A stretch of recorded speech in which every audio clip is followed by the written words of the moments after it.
တို့ကဘာပေါ်မှာရှိတဲ့တက်ရှိတတ္တဝါအလုံးအတွက်ရေဟာအသက်ပံ့ပိုးမှုစနစ်တရက်အနေနဲ့တည်ရှိနေပါတယ်။ကဘာမြေဧရိယာစတူရန်မိုင်198တန်းရဲ့၄ပုံ3ပုံခန့်ကိုရေထုနဲ့ဖုံးအုပ်ထားလျက်ရှိပါတယ်။ကဘာရေရင်းမြစ်များရဲ့69%ဟာပင်လယ်စားငံရေဖြစ်ပြီးကျန်3%ကိုသာရေချိုရင်းမြစ်ဖြစ်တွေ့ရှိရတဲ့အတွက်လူသားတို့အသုံးပြုနိုင်တဲ့ရေချိုပမာဏဟာအကန့်အသတ်နဲ့တည်ရှိနေတာဖြစ်ပါတယ်။ကမ္ဘာရေချိုအသုံးပြုမှုများအနေနဲ့စိုက်ပျိုးရေးကဏ္ဍက80%ခန့်၊စက်မှုကဏ္ဍက20%ခန့်နဲ့နေ့စဉ်လူနေမှုဘဝအတွက်10%ခန့်ကိုသုံးစွဲလျက်ရှိကြောင်းကမ္ဘာကုလသမဂ္ဂအဖွဲ့ကထုတ်ပြန်တဲ့ World Water Development Report မှာဖော်ပြထားပါတယ်။လူတအုပ်ဟာအာဟာရပြည့်ဝဖို့အတွက်နေ့စဉ်အစားအစာထုတ်လုပ်ဖို့ရေလီတာ3000ခန့်လိုအပ်ပြီးကမ္ဘာလူဦးရေတိုးပွားလာတာနဲ့အတူရေချိုလိုအပ်ချက်လည်းနှစ်စဉ်မြင့်တက်လျက်ရှိပါတယ်။ကမ္ဘာရာသီဥတုပြောင်းလဲဖောက်ပြန်မှုနဲ့ပတ်ဝန်းကျင်ညစ်ညမ်းမှုအခြေအနေများကြောင့်လည်းကမ္ဘာရေချိုပမာဏပိုမိုလျော့နည်းလာလျက်ရှိကြောင်းသိရှိရပါတယ်ရှင်။ယခုအခါကမ္ဘာလူဦးရေရဲ့40%ခန့်ကရေရှားပါမှုဒဏ်ကိုရင်ဆိုင်နေရပြီး2050ပြည့်နှစ်မှာကမ္ဘာပေါ်မှာရှိတဲ့လူ4ဦးလင်တဦးမှာရေရှားပါမှုပြဿနာကိုရင်ဆိုင်ရနိုင်ကြောင်းခန့်မှန်းထားရှိတဲ့အတွက်တန်ရှင်းတဲ့တောက်သုံးရေရရှိရေးနဲ့ရေသယံဇာတလုံခြုံစိတ်ချရေးကိုကမ္ဘာနိုင်ငံများကအလေးထားဆောင်ရွက်လျက်ရှိပါတယ်။ဒါ့အပြင်ကမ္ဘာလူဦးရေ3ဘီလီယံခန့်ကနယ်စပ်ဖြတ်ကျော်စီးဆင်းတဲ့မြစ်ချောင်းများကရေကိုခွဲဝေသုံးစွဲလျက်ရှိတဲ့အတွက်နယ်စပ်ဖြတ်ကျော်မြစ်ချောင်းများနဲ့ရေသယံဇာတထိန်းသိမ်းရေးလုပ်ငန်းများအတွက်ကမ္ဘာနိုင်ငံများအကြားပူးပေါင်းဆောင်ရွက်မှုများပုံမမြင့်တင်ဆောင်ရွက်လျက်ရှိပါတယ်။မြန်မာနိုင်ငံဟာရေသယံဇာတရင်းမြစ်ကျွဲဝတဲ့နိုင်ငံတစ်နိုင်ငံဖြစ်ပြီးနိုင်ငံရဲ့အဓိကမြစ်ကြီးလေးတွေကိုအခြေခံတဲ့မြစ်ချောင်းကွန်ရက်စနစ်များမှာအရှေ့တောင်အာရှနိုင်ငံများမှာနှစ်စဉ်ရေချိုစီးဆင်းမှုပမာဏရဲ့16%ခန့်နဲ့အာရှနိုင်ငံများမှာနှစ်စဉ်ရေချိုစီးဆင်းမှုပမာဏရဲ့12%ခန့်နဲ့ညီမျှတဲ့ရေချိုဧကပေ886တန်းကိုပံ့ပိုးပေးလျက်ရှိပါတယ်။2019ခုနှစ်မှာလေ့လာတွေ့ရှိချက်များအရမြန်မာနိုင်ငံဟာနှစ်စဉ်ရေချိုစီးဆင်းမှုပမာဏရဲ့12%ဖြစ်တဲ့ရေချိုဧကပေတန်ပေါင်း90ခန့်ကိုသာလက်ရှိအသုံးပြုလျက်ရှိတဲ့အတွက်ရေချိုသယံဇာတအခြေပြုနိုင်ငံဖွံ့ဖြိုးရေးလုပ်ငန်းများဆောင်ရွက်ဖို့အလားအလာကောင်းများစွာရှိတဲ့နိုင်ငံတစ်နိုင်ငံဖြစ်ပါတယ်။မြန်မာနိုင်ငံရဲ့ပထဝီဝင်အနေထားအရနိုင်ငံဧရိယာရဲ့80%ကျော်ဟာရေဝေရေလဲဧရိယာတွင်ကြာရောက်လျက်ရှိပါတယ်။မြန်မာနိုင်ငံရဲ့အဓိကရေဝေရေလဲဒေသကြီးများကို AR နဲ့ချင်းတွင်းမြစ်ဝမ်းဒေသတန်လွင်မြစ်ဝမ်းဒေသစစ်တောင်းမြစ်ဝမ်းဒေသမဲခေါင်မြစ်ဝမ်းဒေသရခိုင်ကမ်းရိုးတန်းဒေသနဲ့တနင်္သာရီကမ်းရိုးတန်းဒေသဟူ၍6ခုပိုင်းခြားပြီးရေသယံဇာတထိန်းသိမ်းရေးမြေစီလွှာထိန်းသိမ်းရေးရေဝေရေလဲတစ်တော်များထိန်းသိမ်းစီမံအုပ်ချုပ်ရေးနဲ့လူမှုစီးပွားဘဝဖွံ့ဖြိုးရေးလုပ်ငန်းများကိုတစ်တော်ဦးစီးဌာနကဆောင်ရွက်လျက်ရှိပါတယ်။ဒါ့အပြင်မြန်မာနိုင်ငံရဲ့မြစ်ချောင်းဆည်နဲ့ရေကန်ကြီးများရဲ့ရေရည်သွေးတိုင်းတာစမ်းစစ်ခြင်းလုပ်ငန်းတွေကိုတစ်တော်ဦးစီးဌာနတစ်တော်သုတေသနဌာနမှတည်ထောင်ထားတဲ့ရေတပ်ခွဲခန်းမှာသုတေသနပညာရှင်များကကြိုးပမ်းဆောင်ရွက်လျက်ရှိပြီးရေရဲ့ယူပကုန်သက်တိ5မျိုးဓာတုကုန်သက်တိ22မျိုးတတ္ထုဓာတ်10မျိုးဇီဝကုန်သက်တိ6မျိုးနဲ့တည်မြဲနေနိုင်တဲ့ပိုးသက်ဆေးတကျွင်း POP 32မျိုးကိုတိုင်းတာစစ်ဆေးပြီးလျက်ရှိပါတယ်။တစ်တော်ဦးစီးဌာနတစ်တော်သုတေသနဌာနကတရုတ်ပြည်သူ့သမ္မတနိုင်ငံရဲ့မဲခေါင်လမ်းချမ်းပူးပေါင်းဆောင်ရွက်မှုအထူးရန်ပုံငွေ2020အစီအစဉ်ထောက်ပံ့တဲ့မြန်မာနိုင်ငံ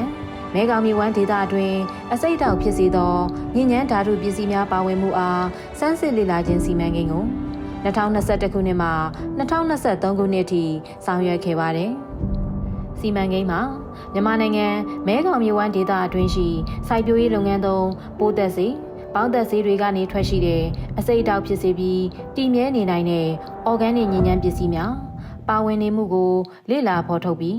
ဘေးအန္တရာယ်ကင်းရှင်းစေရေးအတွက်တတ်မှတ်စံချိန်စံညွှန်းများညွှန်ကြားချက်များထုတ်ပြန်နိုင်ရေးအထောက်အပံ့ပြုပေးနိုင်ခဲ့ပါတယ်။အဆိုပါစီမံကိန်းလုပ်ငန်းများအောင်မြင်မှုအကျိုးဆက်အနေနဲ့တရုတ်ပြည်သူ့သမ္မတနိုင်ငံရဲ့မဲခေါင်လမ်းချမ်းပူးပေါင်းဆောင်ရွက်မှုအထူးရန်ပုံငွေ2022အစီအစဉ်အထောက်အပံ့ကိုဆက်လက်ရရှိခဲ့ပြီးရေသုံးချခြင်းဆိုင်ရာလုံခြုံမှုနဲ့ပတ်ဝန်းကျင်ထိန်းသိမ်းမှုအသိပညာပေးခြင်းစီမံကိန်းကို2022ခုနှစ်မှ2024ခုနှစ်အထိမြန်မာနိုင်ငံမဲခေါင်မြစ်ဝမ်းဒေသရှမ်းပြည်နယ်ရှေ့ပိုင်းတာချီလိတ်ခရိုင်မှာဆောင်ရွက်ခဲ့ပါတယ်။ရေသုံးချခြင်းဆိုင်ရာလုံခြုံမှုနဲ့ပတ်ဝန်းကျင်ထိန်းသိမ်းမှုအသိပညာပေးခြင်းစီမံကိန်းကို ဒေသခံပြည်သူများအသုံးပြုလျက်ရှိတဲ့ရေရည်သွေးခြေနေများနဲ့ရေသုံးဆွဲမှုနည်းစနစ်များကိုစမ်းစစ်လေ့လာရန်ဒေသခံပြည်သူများအားရေညဉ့်ညမ်းစေတဲ့အကြောင်းရင်းများနဲ့ပတ်ဝန်းကျင်ထိန်းသိမ်းဆောက်ရှောက်တဲ့လုပ်ငန်းစဉ်များဆိုင်ရာအသိပညာတိုးမြှင့်ပေးနိုင်ရန်နဲ့မဲခေါင်ဒေသအတွင်းနိုင်ငံများအကြားရေတယံဇာတလုံခြုံစိတ်ချစေမည့်နည်းစဉ်များဖော်ထုတ်ဆောင်ရွက်ရမှာပူးပေါင်းမြင့်တင်ဆောင်ရွက်နိုင်ရန်ရည်ရွယ်ချက်များချမှတ်ပြီးအကောင့်ထဲပေါ်ဆောင်ရွက်ခဲ့ပါတယ်။စီမံကိန်းကနေမျှော်မှန်းရလဒ်9မျိုးဖြစ်တဲ့ရေဓာတ်ခွဲခန်းအဆင့်မြင့်တင်ရေးအတွက်စက်ပစ္စည်းများဝယ်ယူတပ်ဆင်ခြင်းဒေသခံပြည်သူများအသုံးပြုလျက်ရှိတဲ့ရေရည်သွေးအခြေအနေများနဲ့ရေသုံးစွဲမှုနည်းစနစ်များကိုစမ်းစစ်လေ့လာခြင်းဒေသခံများအားတန်ရှင်းသောတောက်သုံးရည်နဲ့ရေညဉ့်ညမ်းမှုအခြေအနေများအသိပညာပေးခြင်းဆိုင်ရာလုပ်ငန်းများဆောင်ရွက်ခြင်းရေရည်သွေးဓာတ်ခွဲစမ်းသပ်ခြင်းနဲ့စမ်းစစ်ခြင်းလုပ်ငန်းစဉ်များတွင်စီမံကိန်းဝန်ထမ်းများရဲ့စွမ်းဆောင်ရည်မြင့်တင်ပေးခြင်းမဲခေါင်ဒေသတွင်းနိုင်ငံများကြားရေတယံဇာတလုံခြုံစိတ်ချရေးဆိုင်ရာလုပ်ငန်းများပုံမူပေါင်းဆက်ညှိနှိုင်းဆောင်ရွက်ခြင်း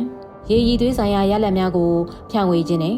စီမံကိန်းရဲ့စီမံခန့်ခွဲရေးလုပ်ငန်းများဆောင်ရွက်ခြင်းတို့ကိုလုပ်ငန်းရာထားချက်များနဲ့အညီ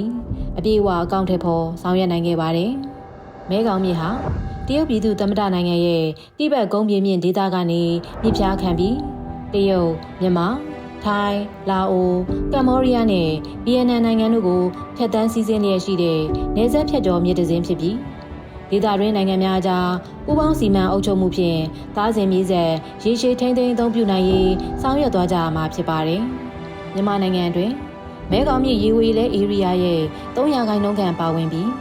နိုင်ငံရဲ့မြေချောင်းများမှာမဲခေါင်မြစ်ရေဝင်ရောက်မှုစုစုပေါင်းရဲ့200%ခန့်ကိုပံ့ပိုးပေးလျက်ရှိပါတယ်။မဲခေါင်မြစ်ဝမ်းဒေသအတွင်းအခြားနိုင်ငံများမှာ